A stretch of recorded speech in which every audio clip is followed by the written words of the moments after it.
Hola, buenas tardes. Mi nombre es Aaron Silva. Con mis compañeros del Grupo Mono vamos a presentar la introducción a la concurrencia. ¿Qué es la concurrencia? Es la ejecución simultánea de múltiples procesos en un sistema computacional. Esto permite mejorar la eficiencia y la capacidad de respuesta, ya que diferentes tareas pueden ejecutarse y avanzar simultáneamente. A raíz de esto tenemos el esquema de control de concurrencia, que es esencial para gestionar la ejecución concurrente de los procesos. Se trata de un conjunto de técnicas y protocolos diseñados para evitar interferencias entre transacciones concurrentes. Esto asegurando la integridad de los datos y previniendo problemas como el interbloqueo. El protocolo basado en el bloqueo.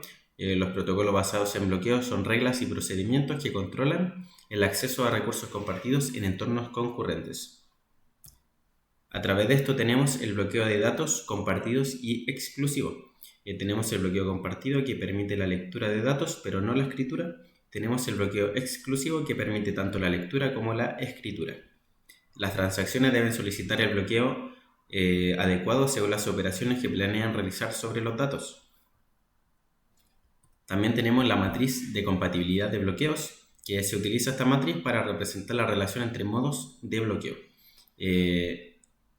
Expresiones matemáticas demuestran la compatibilidad y determinan si un bloqueo puede concederse en presencia de otros. Aquí tenemos el ejemplo de la tabla de la matriz, que si es uso compartido y compartido es verdadero, si es exclusivo y compartido es falso, y así sucesivamente. Aquí tenemos el ejemplo del banco con las transacciones T1 y T2.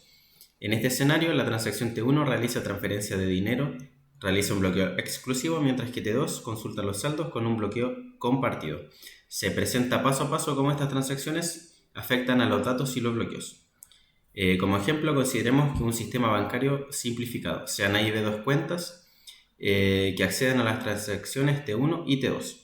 La transacción T1 transfiere 50 desde la cuenta B a la cuenta A, y la transacción T2 visualiza la cantidad total de dinero de las cuentas A y B, es decir, la suma A y B.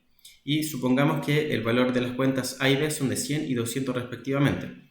Si estas dos transacciones se ejecutan secuencialmente, tanto en el orden T1, T2 como T2 y T1, entonces la transacción T2 visualizará el valor 300.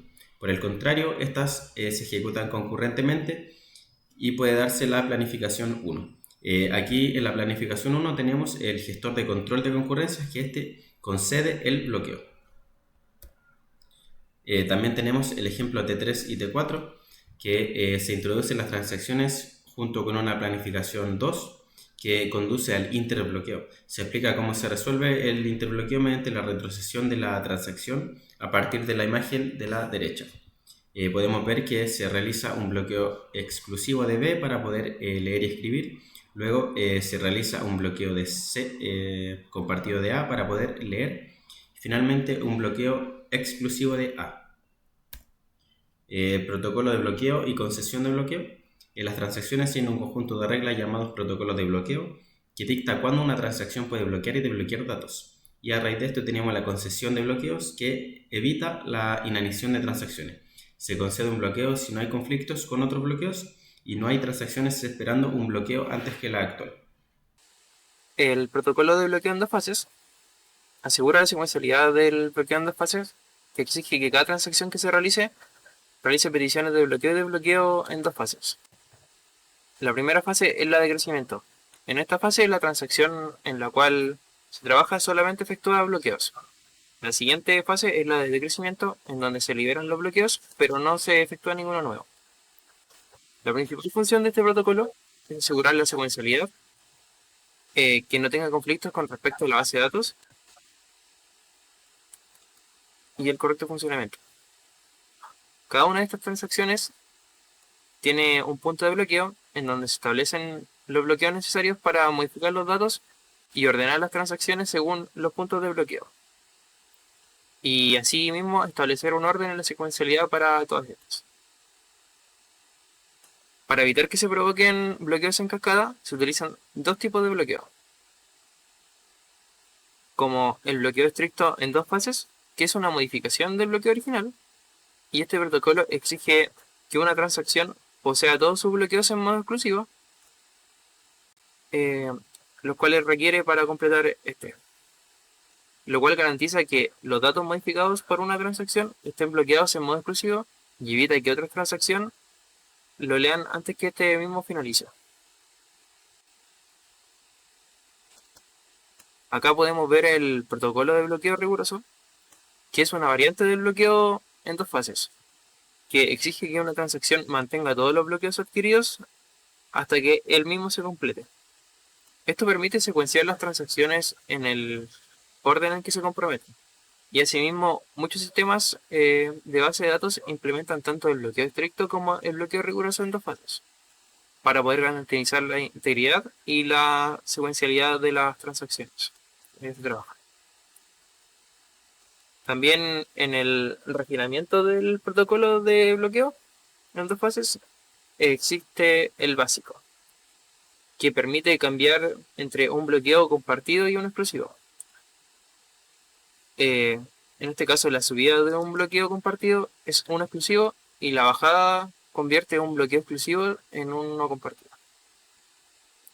Estas conversiones solo ocurren en la fase de crecimiento y decrecimiento, como respectivamente la historia. Un esquema simple y ampliamente utilizado que genera automáticamente las instrucciones de bloqueo para la transacción, basándose en las operaciones de lectura y escritura. En este caso, cuando la transacción TX realiza una operación de lectura de leer Q, esta misma genera una instrucción de bloquear en compartido Q, enseguida de la operación de leer Q. Cuando TI realiza una operación de escritura escribir Q, verifica que TI ya tenga un bloqueo compartido en Q. Y si es así, este genera una instrucción de subida seguida de la operación escribir Q. Si no, esta genera una instrucción de bloquear exclusivamente Q, seguida de la operación escribir Q. Luego de eso, todos los bloqueos adquiridos por una transacción no se desbloquean hasta que esta misma se comprometa o aborte. Implementación de los bloqueos. Gestión de mensajes. Corresponde al intercambio de mensajes entre el gestor de bloqueos y las transacciones.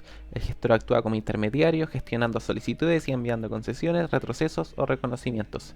Esto asegura la coordinación eficiente y previene problemas como interbloqueos o inanición, manteniendo la integridad de la base de datos.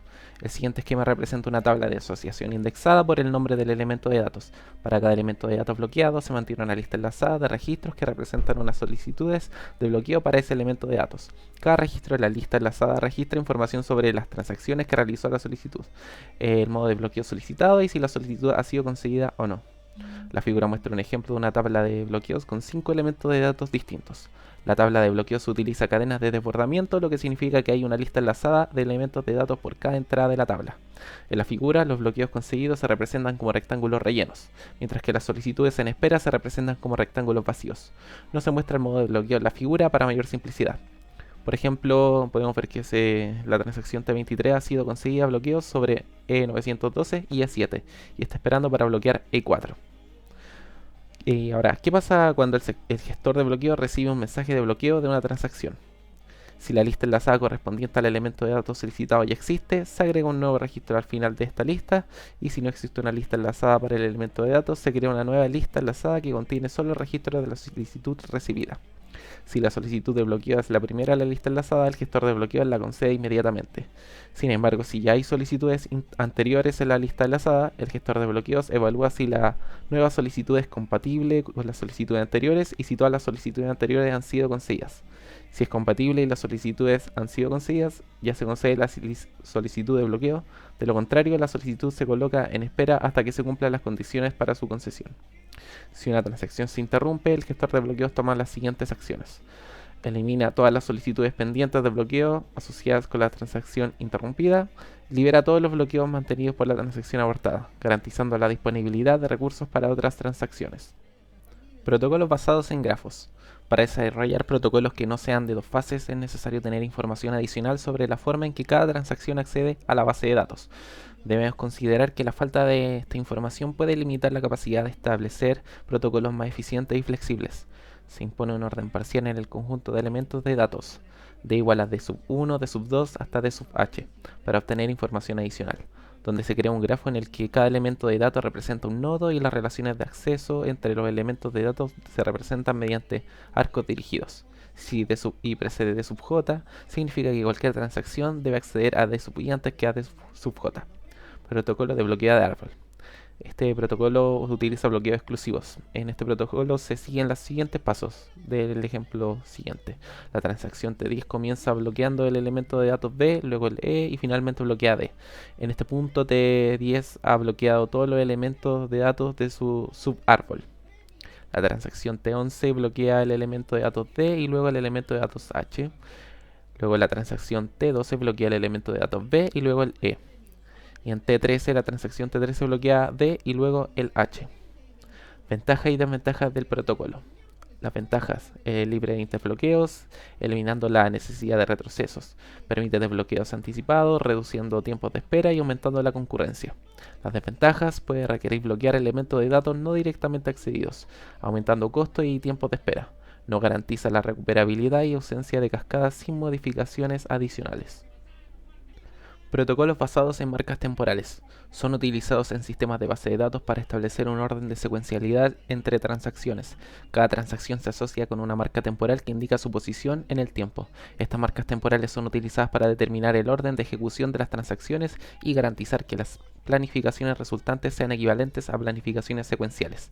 La marca temporal, denotada por mt T sub i, representa el momento en que se asigna una transacción T sub i en el sistema. Matemáticamente se establece que si la transacción T sub i se le asigna la marca temporal mt T sub i y una nueva transacción T sub j entra en el sistema, entonces T sub i es menor a T sub j. En otras palabras, la marca temporal de una transacción es menor que la marca temporal de cualquier transacción que ingrese posteriormente al sistema. Este enfoque garantiza un orden temporal consistente en la ejecución de transacciones en el sistema de base de datos. Existen dos métodos comunes para asignar marcas temporales. Marcas temporales de reloj. El valor del reloj del sistema se utiliza como marca temporal para las transacciones. Cada transacción se le asigna la marca temporal equivalente al valor del reloj del sistema en el momento en que entra en él. Esto significa que las marcas temporales se basan en la noción de tiempo real del sistema y de contador lógico. En este método se utiliza un contador lógico que se incrementa cada vez que se asigna una nueva marca temporal. Cada transacción se le asigna a la marca temporal correspondiente al valor actual del contador en el momento en que ingresa al sistema. Con este enfoque se garantiza que cada transacción tenga una marca temporal única y consecutiva, independientemente del tiempo real del sistema. Para implementar el esquema de marcas temporales se asocian a cada elemento de datos dos valores de marca temporal E y marca temporal L. Representan la mayor marca temporal de todas las transacciones que han realizado una operación exitosa de escritura y lectura, respectivamente, en el elemento de datos Q. Estas marcas temporales se actualizan cada vez que se ejecuta una operación de lectura o escritura en el elemento de datos Q. Bueno, y ahora continuamos para explicar lo que es el protocolo de ordenación por marcas temporales. Este se utiliza para controlar la recurrencia y asegurar la consistencia en las transacciones. Este protocolo usa marcas temporales, como ya fue mencionado anteriormente por mi compañero, para establecer el orden de la ejecución de las operaciones.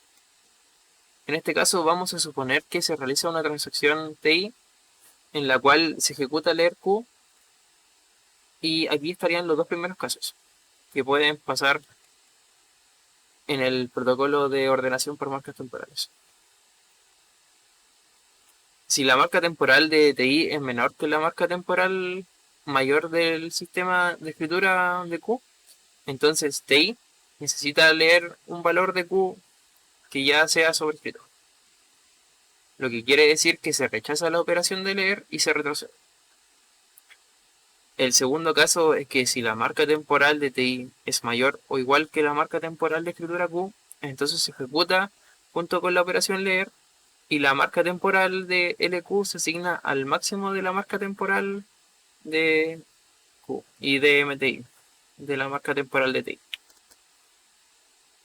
Luego están otros casos que serán, por ejemplo, el caso de escribir, que indica que si la marca temporal de TI es menor que la marca temporal de la lectura de Q, entonces el valor de Q que se produce en TI se necesita previamente, por lo cual el sistema asume que dicho valor no es posible de producir, ya que no existe. Por lo tanto, se rechaza la operación de escribir y se retrocede. En el caso de que la marca temporal de TI sea menor que la marca temporal de escritura de Q, entonces TI está intentando escribir un valor de Q que es obsoleto, por lo cual es rechazado y TI retrocede. En otros casos que no están mencionados, aquí la operación ejecuta escribir y la marca temporal de TI se asigna a la de escribir Q y como se ve aquí en los ejemplos. Para continuar con la explicación, en el caso de que alguna de las transacciones retroceda, como ya se dijo varias veces antes, en el caso de retroceder se le asigna una nueva marca temporal y esta se reinicia para garantizar la secuencialidad y evitar conflicto o interbloqueo pero sin embargo, está el caso de que se puedan omitir transacciones que sean muy largas en el caso de que se reinicie repetidamente debido a que tenga varias transacciones con conflicto. En dado caso se bloquean las transacciones conflictivas que se encuentren temporalmente con el fin de que el sistema siga avanzando. También el protocolo puede generar planificaciones no recuperables, pero aún así es posible aplicar extensiones con el fin de producir planificaciones que en este caso sí lo sean. Un modo de hacer esto y tener la ausencia de cascadas es que todas las escrituras estén juntas al final de la transacción, con la condición de que si en el proceso las escrituras no permitan el acceso a ningún dato escrito. Otra forma es con un bloqueo limitado, en el cual se posponen todas las lecturas de un objeto que no esté comprometido hasta que se comprometa el mismo. También otra manera en la cual solo se garantizan la recuperabilidad es por medio de un seguimiento de las estructuras que no estén comprometidas, permitiendo únicamente una transacción TI se comprometa solo cuando estén todas las transacciones comprometidas que se escribieron con un valor que fue leído ya por TI. Ahora pasaremos a explicar lo que es la regla de escritura de Thomas, muy por encima. Y la regla de escritura de Thomas es una regla que sugiere organizar las operaciones de una transacción de manera que todas las escrituras se realicen al final, después de cualquier operación de lectura. Este enfoque busca evitar posibles conflictos y garantizar la consistencia, asegurando que las escrituras no interfieran con el acceso a los datos, ya se hayan leído previamente durante la transacción. Y como en síntesis, podríamos decir que la regla busca mejorar la integridad de las transacciones al momento de establecer un orden específico para las operaciones, ya sean de lectura o escritura. Siguiendo con los protocolos basados en validación. Un protocolo de validación de una técnica optimista utilizada en los sistemas de gestión de base de datos es para evitar problemas de concurrencia sin realizar verificaciones durante la ejecución de transacciones, sino que se aplican actualizándose acorde a las copias locales de los datos y al final de estas transacciones se verifica si hay validación y si no hay relación de transacción se confirma y se actualizan nuevamente los datos. Cada transacción de TI se ejecuta en 2 o 3 fases durante el tiempo de vida, dependiendo si esta es una transacción de solo lectura o una actualización de fases.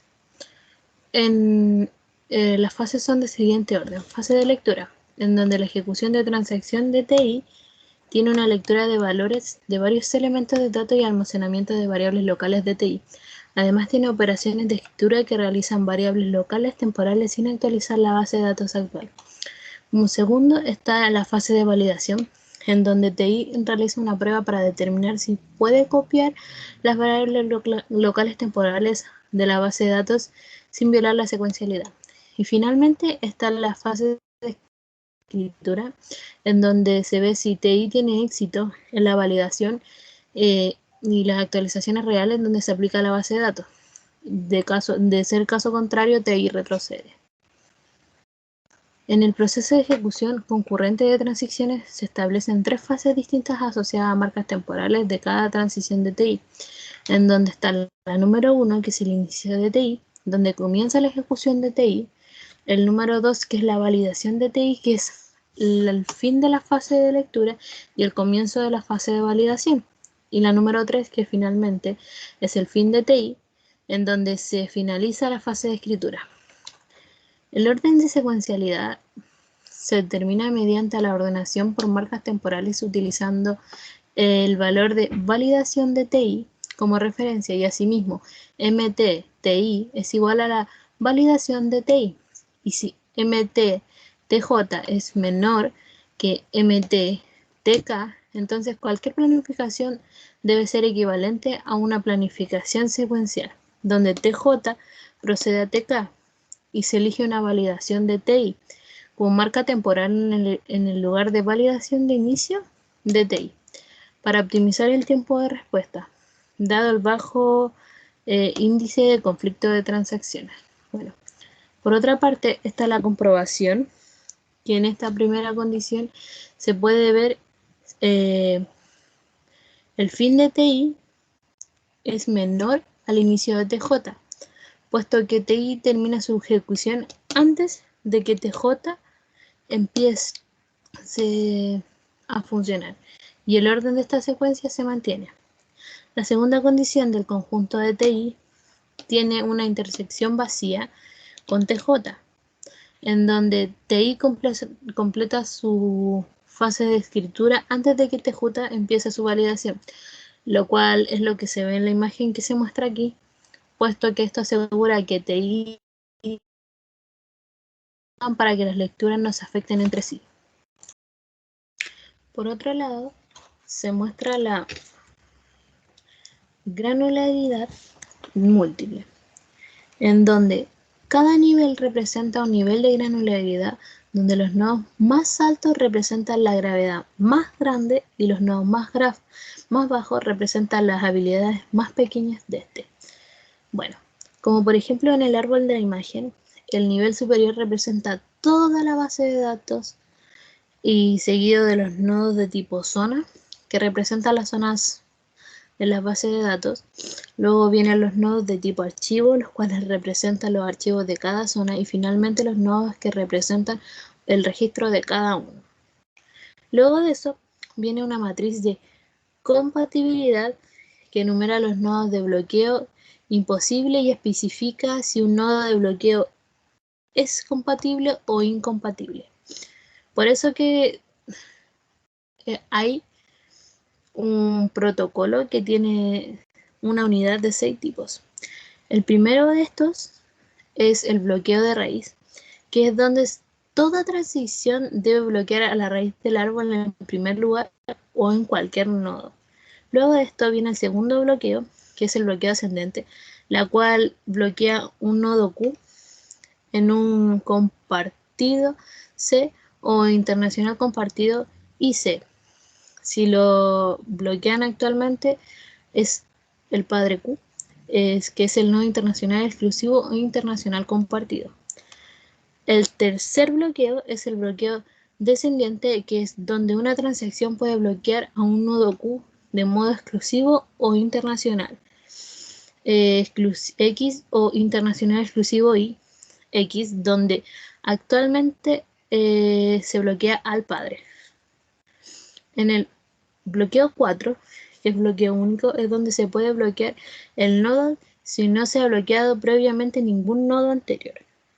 Y esto asegura que sea una transición en solo 2 fases. Luego viene el 5, que es el bloqueo descendiente de una transición en la que se puede bloquear a un nodo Q y si solo no se ha bloqueado ningún hijo de Q. Y esto garantiza que el origen ascendiente de la liberación de cada bloqueo. Finalmente está el 6, que es el orden de adquisición y liberación, en donde los bloqueos deben ser adquiridos en un orden descendiente. Esto quiere decir que de raíz hacia los ojos y ser liberados en un orden ascendiente, que es desde las hojas hacia la raíz. Lo que quiere decir que es una secuencia adecuada al acceso de datos. Bueno, para finalizar se tiene una ilustración de un protocolo de árbol y de transiciones, en las cuales se realizan mediante un árbol, que es el que está en la imagen, como se muestra, en donde se muestran 4 secciones que se realizan operaciones de lectura y escritura en diferentes partes del árbol. Además, reduce la sobrecarga de bloqueos al agrupar el elemento de datos que hay y se realizan bloqueos a niveles superiores del árbol. En el árbol, en lugar de bloquear cada elemento de datos, lo hace individualmente. Está la bibliografía, que es de donde sacamos toda esta información. Muchas gracias por ver este video.